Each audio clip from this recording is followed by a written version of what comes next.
The Purdue University College of Agriculture has a long history of impact in research, education, and cooperative extension to improve agriculture and the role of agriculture in our society.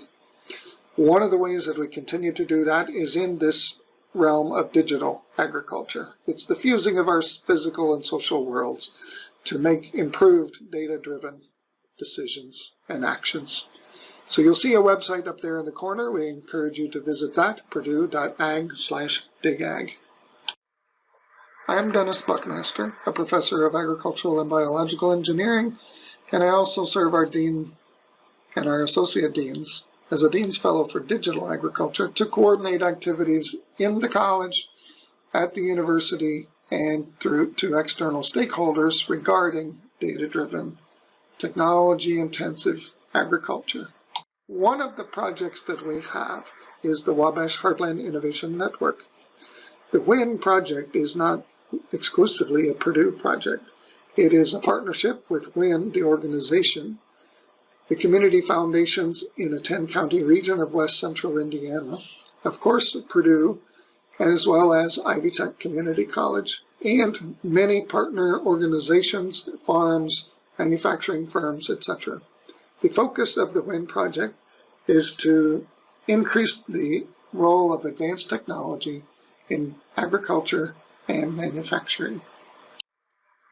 In this series of brief presentations, you're going to learn of how the WHIN funds are being used to advance the technology in agriculture. So whether this particular video covers the capturing, the clustering, the collecting, or the computing, you'll have to wait to see.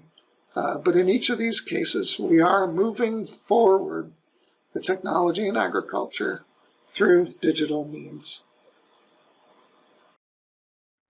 Good afternoon, everyone. My name is Ana Morales. I'm a graduate student in the Department of Agronomy, and I work under Dr. Bob Nielsen and Dr. James Camberato. As a master's student, my activities focus in two main groups. One related to research and the other related to extension. I will start with the research activities. The main topic of my master research project is using UAV-based crop reflectance data to characterize and quantify phenotypic responses of corn to experimental treatments in field-scale research. UAVs are also known as a little bit of background, my professors have several agronomic experimental trials around Indiana which are related to plant population, nitrogen fertilizer, sulfur fertilizer, boron, and starter fertilizer. So most of these experiments are conducted in large-scale fields which range from 40 to 100 acres. So these are really big fields. As you can see in this picture, this is a field. We had a starter trial here in 2018, and if you look at the bottom left corner, you can see that white truck, and it can give you an idea about how big is this field. And like this field, most of our fields are like this. So, as you can imagine, one of our biggest challenges in this kind of fields is related to data collection. So, we are interested in assessing how we can use UAVs as an alternative to data collection in large-scale experiments. And because we are interested and really want to implement UAVs in our toolbox for field-scale research. So that is the main motivation behind my project. And my project is divided in three main areas. One is related to vegetative indices. Vegetative indices are derived from UAV imagery, and they can tell you which parts of your field are doing better than other parts. So So we want to know how can we use these vegetative indices to assess crop responses to experimental treatments. The second area is related to biomass estimation. Biomass is a very important crop indicator to know how plant is responding to experimental treatments or any other experiment, right? So we are interested in assessing how can we estimate biomass, but in field scale conditions, because there are several studies in which UAVs have been used to estimate biomass. However, most of these studies have been conducted in small scale fields, which don't always represent the conditions that you have in large scale fields. So we are interested in assessing how can we estimate biomass in large scale fields.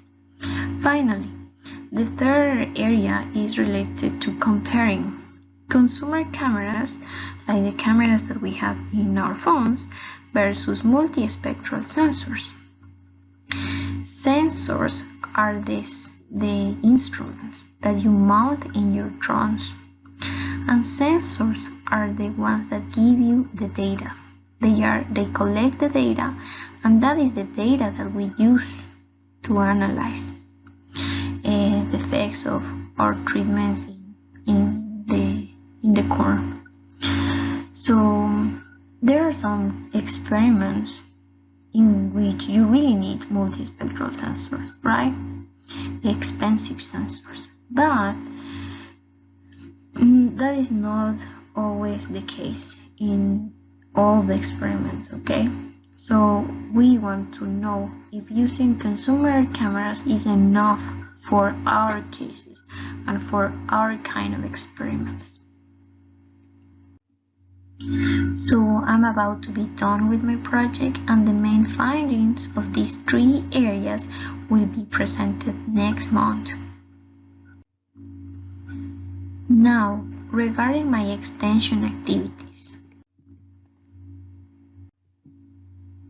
Since I started my master program in 2018, I have been able to showcase my work in different outlets. I have been able to collaborate in 8 UAV sessions, which were conducted in agronomy field days, or also other events organized by Purdue. For example, the Corn Showcase in 2018 or the Digital Agriculture Roundtable in 2019. I have been invited by some professors in Purdue University to give presentations about UAVs and their applications in agronomy. Also, early this year, I had the opportunity to give a presentation in the Graduate Student Seminar Series of the Department of Agronomy, and the topic of my talk was things I wish I would have known before I started working with UAVs for data collection. This was a seminar addressed to graduate students and faculty interested in working with UAVs for data collection. This presentation summarized some of the lessons learned and also the good practices that I learned during these years working with UAVs. On the other hand, in the more academic aspect, I have presented my work in 5 scientific meetings, including the American Society of Agronomy and the Indian Academy of Science annual meeting. And as I already mentioned, I'm going to present the main findings of my project next month. So I will make sure to share the link for my thesis defense so that those of you who are interested in knowing more about the results can attend. And with that, Thank you so much for your attention. Anna, thank you so much for that presentation. And as you mentioned, you have given presentations to farmers, students, other stakeholders. Is there any one or two things that they often question, or what a part of this work is of most interest to them? I think that something that the farmers or like people in general always ask is like, what are we doing with the information that we are getting? Because there are several tools and a lot of technology available, but what we are doing with that is the main interest of farmers in special. So the answer here is like, in our case, from our agronomy experiments and the data that we are getting from the UAVs is to like translate that to recommendations to farmers, and not just get the data and have some results, but translate that to meaningful information for them. Okay. You also mentioned in your presentation about the difference between sort of very expensive research grade sensors and instruments compared to consumer grade or more common sensors. What is the prospect, in your opinion? Will the consumer grade devices do good service? I think that the sensor that you use will always depend on the experiment you are conducting. So in our cases, for our agronomy experiments, like we have found that using the consumer grade sensors is good enough. Okay. Well, that's promising. Really excited about that. And just one more question, a follow-up. It looks like you have been gathering a tremendous amount of data that's in, I suppose, different formats, etc. What kind of software do you use to analyze the data, and how does that software work with the other software that you have? So I use 3 software. One to stitch the images, because if we want to work in a specific field, we need to collect a lot of individual images and then stitch them together to analyze the whole field. So the first software that I use is one to stitch the images, and then the output that I get from that software, I use in another one that is called, like this, that allow me to analyze the data from the images. So that is a remote sensing software called AirDAS, and then I use another software to extract the information from my images, and that is called ArcMap, or some people also use QGIS. So I use the 3 software, and yeah, that's it. I guess if you can master software like that, then you really are a digital agriculture guru. So Thank you.